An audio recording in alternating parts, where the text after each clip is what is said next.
Om Swastiastu, Om Awigenam Astu, Namo Stayam.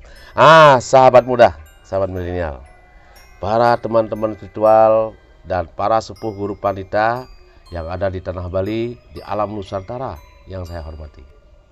Nah, hari ini saya berada di Melaya, tepatnya di Kecamatan Melaya dan di Desa Nusasari, sahabat. Jadi dekat bendungan di sini, bendungan yang terbesar yang ada di Bali ya. Ya, bendungan yang di Bali. Kemudian di sini memang ada komunitas teman-teman Kristen di sini, banyak sekali di Nusasari.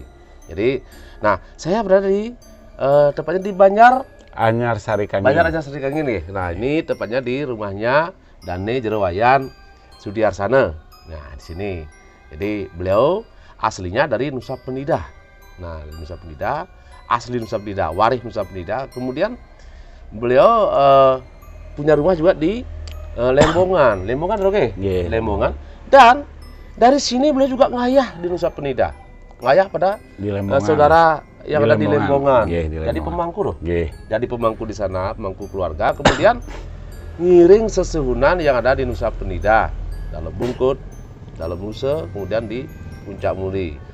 Hari ini saya sangat berbahagia sekali bersama beliau.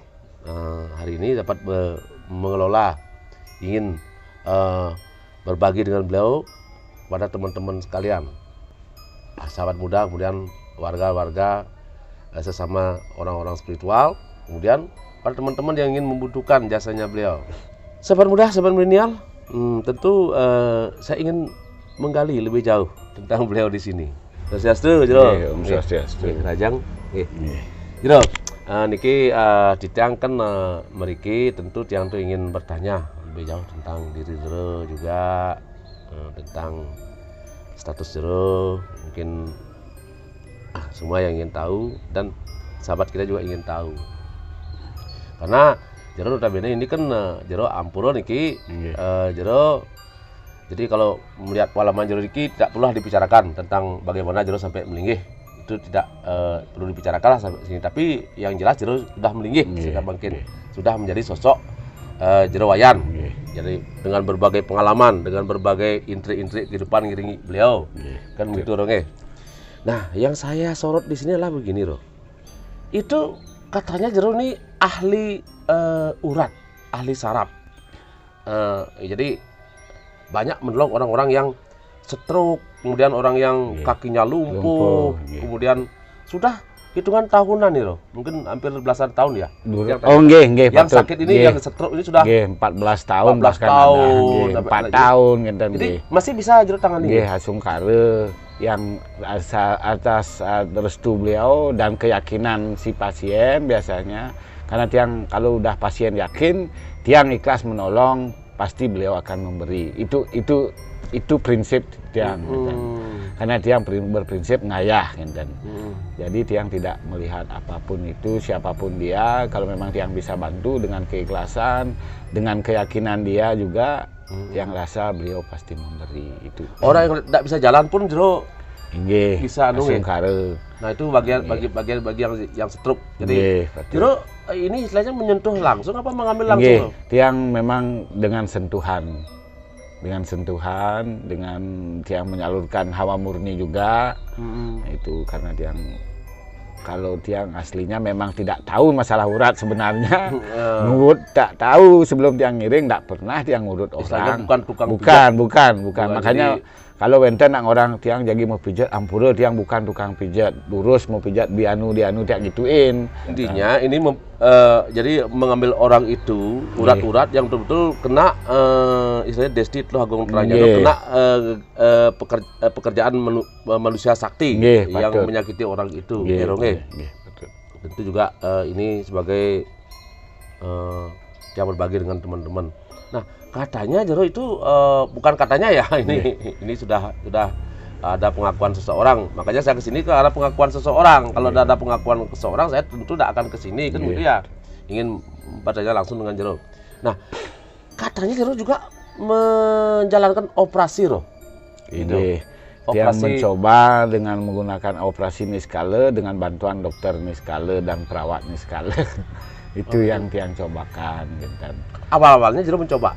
Mencoba, tapi asungkara beliau memberi jalan gitu.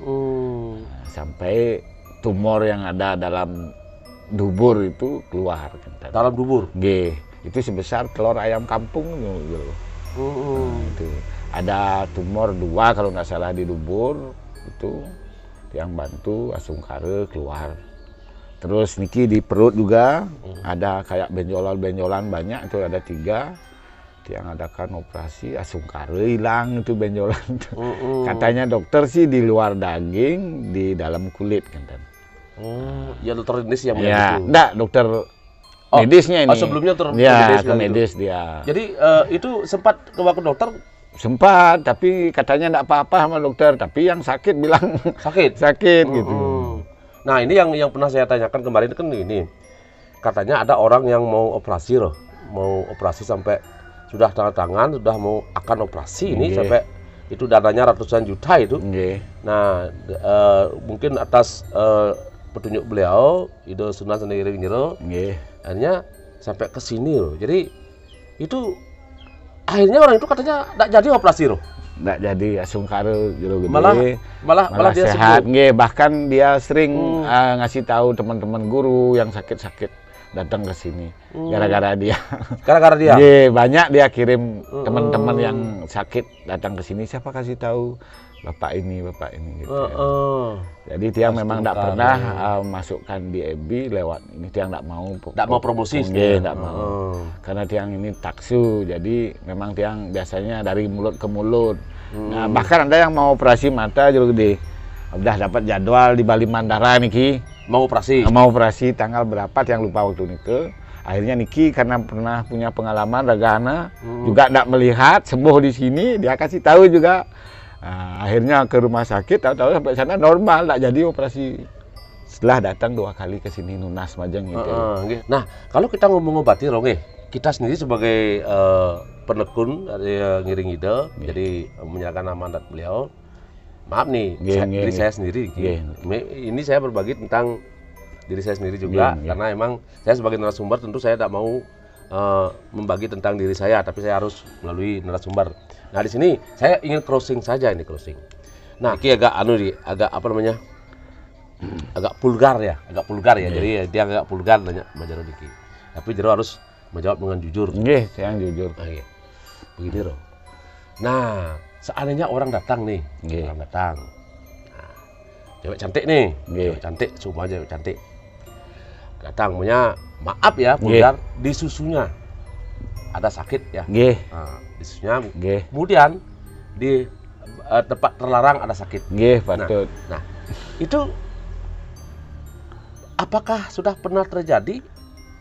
Apa bagaimana Jero? Sudah pernah terjadi.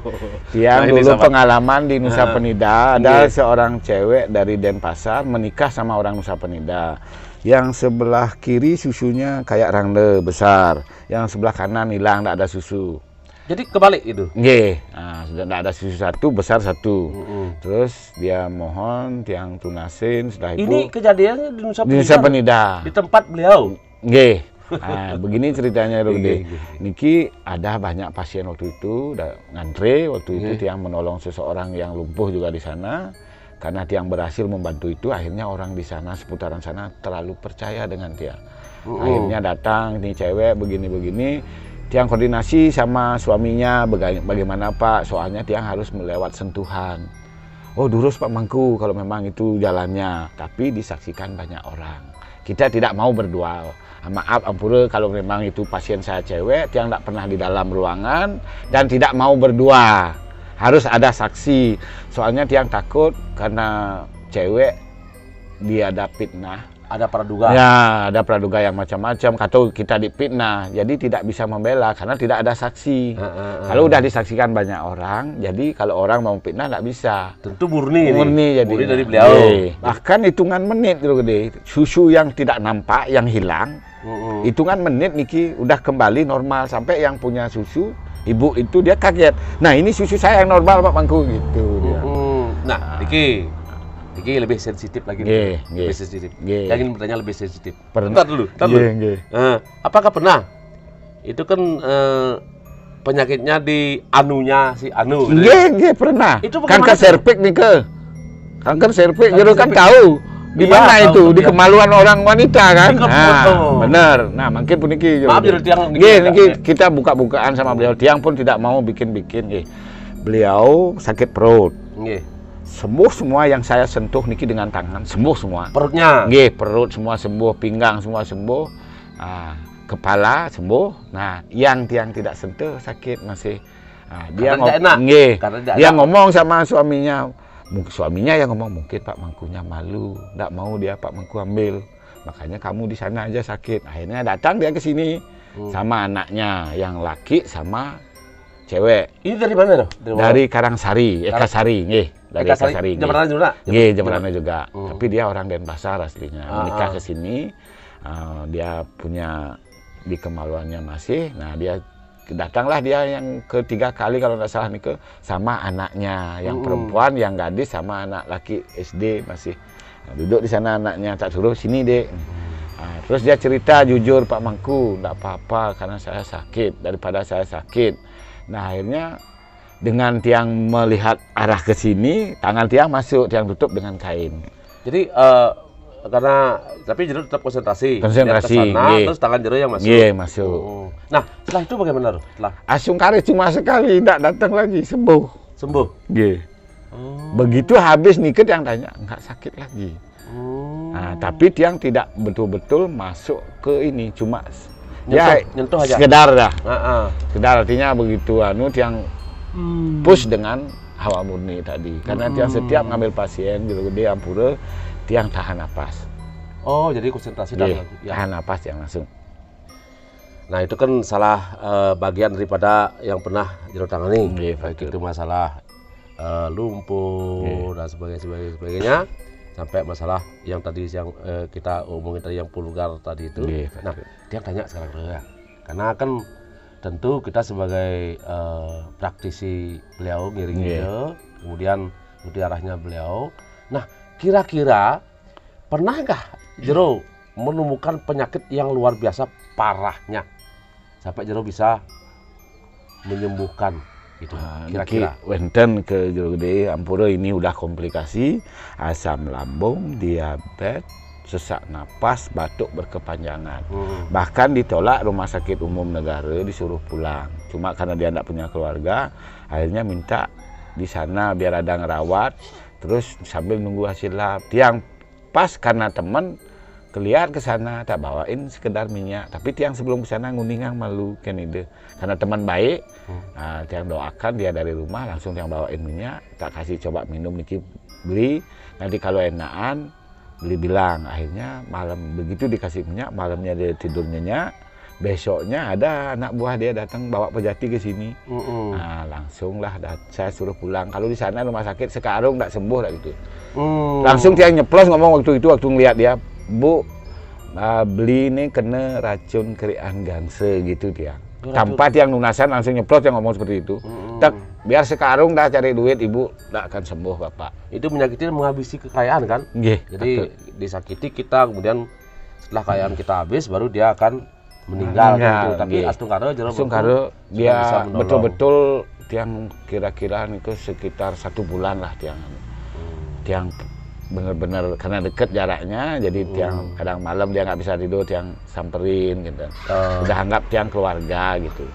Akhirnya Sungkara makin sehat. Nah ini kan kalau yang bertanya tentu yang sudah pernah alami. Iya, betul. Yang sekarang crossing sama Jero sekarang ingin tahu apakah sama apa bagaimana kan begitu.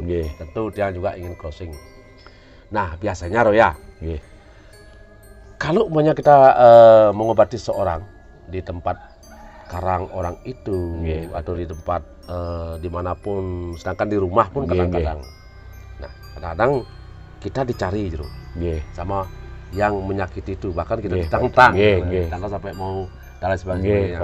Nah kita ditantang sampai dia tuh jengah istilahnya tuh, tidak mau siapa yang dia sakiti itu disembuhkan oleh kita. Nah apa pernah Jero alami seperti itu? Oh sering gitu, sering, bahkan dia ngareh di sini juga ada cewek ibu-ibu dari Batu Agung, kalau nggak salah beliau dari Gremas. Begitu tiang begini langsung dia bilang jangan bakar saya gitu, dia bilang ampunan tiang gesang, iya lamun sinyak menggesang gedeang raga gitulah. Begitu saya ngomong dia langsung ngereh dia, gitu dia. Oh katanya dia hebat, ada yang ngalahin. Terus bener nggak ada yang ngalahin. Nah akhirnya tiang nunas pecik tiang, ya ampun. Katanya udah jadi geruda bulu sikap pada bahkan dia udah dapat pedanda nih kan. Udah dapat tumbal pedanda dia. Iya. Jadi sudah pernah membunuh pedanda. Itu sudah ilmunya sudah tinggi. Tapi sering gitu, sering. Namanya liak kayak gitu kita kan kita hargai, tapi kalau dia tidak menghargai kita juga harus berbuat dia. Kita tetap hargai liak itu, tetap hargai, kita tetap porsikan dia, kasih ruang dia. Tapi kalau dia memang betul-betul ingin menyakiti atau ingin membunuh orang, ya tentu kita harus kasih peringatan dulu, kemudian baru kita akan berbuat sesuatu untuk dia. Sering gitu, bahkan didatangi ke rumah sini sering gitu. Ada burung lah, ada katak. Tiang kan tahu ciri-cirinya. Oh ya tentu. Oke sekarang sahabat, saya ingin crossing sekarang, ingin tahu tentang keberadaan beliau, tentang pasien yang pernah ditangani oleh beliau. Nah kita mau berbicara, kita mau menanyakan sama beliau. Oke sahabat, kita tanya sama beliau. Swastiastu. Swastiastu malih. Sira antuk linggih di tiang Kadek Polos niki. Namanya Kadek Polos. Nggih. Kadek Polos itu aja. Nggih. Kadek Polos. Nah, jadi beliau dulu pernah berobat ke sini. Jadi ditangani oleh dari Jero Mangkuwayan, dan memang Astungkara beliau sembuh. Nggih. Yang ingin saya tanyakan Pak Kadek nggih. Nah, apa keluhan Pak Kadek Dumun? Keluhan saya nike Pak Jero. Nggih. Saya sakit mata. Awalnya tiang tidak pernah mengalami penyakit seperti itu. Tiba-tiba tiang pas nengok sapi jam 12 siang. Sapi itu saya lihat satu ekor menjadi dua. Jadi ya menjadi dua dia. Saya masih bingung. Loh, kok sapi saya satu kok jadi dua? Gimana ceritanya ini? Begitu. Tahu-tahu terus saya lihat pohon lain juga kok ada dua. Gimana matanya ini? Duduk saya itu, mungkin saya karena lagi bingung kan? Mungkin lagi pusing apa gimana ya? Karena jam 12 siang kan? Duduk saya. Tetap masih saya lihat sapi itu dua. Dan itu saya dekati. Nah, di depan saya ada ceglongan itu kayak lubang itu. Rata itu saya lihat. Pas saya jalan mau jatuh. Loh, ini gimana ini kok bisa begitu? Bingung saya. Udah gitu lama-lama saya kira ininya saya apa? Cuma plusnya saya naik. Oh, plus saya kan plus itu plus saya. Oh, mungkin plusnya naik gitu. Nah, dibelianlah kaca sama istri. Dicek matanya, katanya naik plusnya, dibeliin kaca. Nah, kaca itu lumayan harganya. Artinya kalau saya sebagai petani termasuk mahal gitu. Dibelikan tiang dengan harga 1,5 juta gitu. Oh, lumayan mahal. Termasuk mahal bagi tiang. Mungkin bagi yang punya uang mungkin kan tidak seberapa kan gitu. Nah, terus tiang pakai terus juga ada perubahan. Sama. Didatangi lagi sama yang punya kaca itu, diganti lensanya, dinaikin lagi. Lebih besar lagi mungkin plusnya. Terus juga sama. Akhirnya bingung saya, gimana ini? Kok bisa begitu ya gitu. saya masih muda kok bisa matanya nggak melihat ini, gimana nanti saya ini, bingung saya gitu. Nah, lama-lama dapat 1 bulan. Sampai 1 bulan? Sampai 1 bulan. Bahkan saya itu kalau melihat matahari itu silau. 3 saya punya kaca. Kaca hitam. Untuk matahari keluar? Untuk matahari keluar. Terus untuk malam, yang kaca putih kalau melihat sinar. Silau sekali. Kaca plus untuk yang satunya lagi? Kaca plus, yang satunya lagi. Bingung saya gimana ini. Berarti saya ini harus operasi ini. Kalau saya datang. Ya tentu, kalau kita sudah ada kelainan dalam tubuh kita, dalam indera kita, tentu kita sudah bingung. Kan? Ya, sudah berpikir yang enggak, sudah bingung. Harapan kita sudah awalnya tidak begini, kok begini kan, bingung jadinya. Akhirnya semuanya jadi gini. Nafsu makan berkurang. Karena beban pikiran. Ya, psikologi. Wih, gimana ini kita ini. Kok bisa begini ya gitu. Nah, kebetulan jam 9 pagi. Saya duduk di teras gitu, datanglah beliau, Jero Mangkunya datang itu, karena saya berteman baik dengan Jeronya dari dulu, dari yang kerja di Gianyar juga sering ketemu dengan dia, dan artinya mungkin Jeronya melihat yang di jalan mungkin beda gitu, kok kelihatan saya tuh mungkin pucat gitu. Dari awal yang biasa menjadi pucat gitu. Karena tekanan psikologi loh. Ya. Dan karena teman yang langsung gini, Dek, kamu tuh kok gini, kamu ini nggak benar nih, kamu sakit nih. Kayak gitu. Terus bagaimana? Datanglah beliau, duduk ngobrol-ngobrol dengan Tiang gitu. Dia nanyain, Dek, kenapa kamu kok begitu sekarang ya, nggak seperti dulu gitu dia. Ya, Jero, memang saya ini ada penyakit di mata gitu. Oh, pantasan kamu kelihatannya pucat sekarang, beda dengan yang dulu gitu. Dulu kan cerah, ceria gitu. Kayak gitu. Astungkare. Beliau Jero Ki menawarkan Tiang untuk datang ke sini gitu. Untuk berobat. Mungkin sudah pituduh ide mungkin. Pituduh ide untuk berobat ke sini. Begitu Tiang disuruh, malamnya Tiang langsung datang ke sini berobat. Oh iya. Terus pertama saya diobati, ada sedikit berapa persen, ada 10% sudah ada perubahan. Nah, terus lagi 3 harinya disuruh ke sini Tiang lagi itu. Dapat yang kedua kali sudah 50%. Sudah inilah, bisalah Tiang, kita bisa melihat matahari ini, lampu gitu. Nah itu, jadi beliau sakit mata nih. Karena sakit mata, kemudian ceritanya beliau tadi itu sangat luar biasa. Jadi betapa tekanan psikologi itu. Nah, Jero pada waktu itu pakai apa nanganinya, Jero? Pakai minyak, dituduh aja nih ke. Minyak pakai nutuh? Minyak. Cuma dia suruh dia bawa pusuh cepaka gitu. Pusuh cepaka putih. Pusuh, yang belum mekar. Yang belum mekar. Nika yang celupin minyak, tiang tutuh, tapi tiang bantu dengan ambil. Memang sih, bantu dengan permohonan beliau. Mohon juga, dan diambil gitu. Tiang ambil ini, tiang urut juga, tiang di sini tiang ambil juga, dan di kepala, di leher. Karena saraf mata semua ada di daerah sini. Oh gitu. Pak Kadek, bagaimana setelah diambil di kepala? Setelah yang diambil, diobati pakai minyak nih pernah rasanya perih sekali gitu. Perih sekali rasanya. Sakit sekali. Nahan nih ton kodak-kodak sampai sakitnya luar biasa itu. Itu matanya ditutup apa diambil perihnya? Ditutup pakai minyak. Yang perih ditutup, bukan diambil. Bukan diambil, ditutup pakai minyak. Nah itulah artinya perihnya keluar air mata tuh banyak sekali. Nah selesainya itu sudah mulai agak ada perubahan. Artinya kita besoknya. Nah, seketika malam itu juga karena dites sama Jeronya. Coba kamu lihat lampunya bagaimana? Saya lihat biasa. Terus dulu saya lihat perut ini nggak bisa dia lihat perut. Nggak tahu perut saya ini entah kemana nggak tahu saya.